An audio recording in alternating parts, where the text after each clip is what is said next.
Mume wangu, mbona unarudi ukiwa mnyonge sana hivi?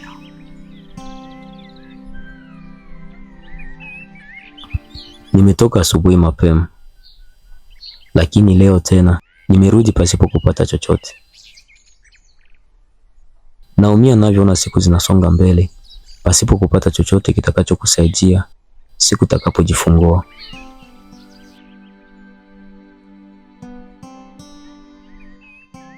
Babangu, usijilaumu na kujikatia tamaa kwa kuwa umekosa leo.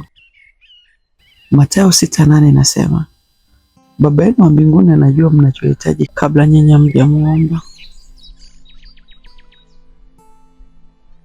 Jipe moyo na tumaini, maana Mungu anajua mahitaji yako kabla hujahitaji.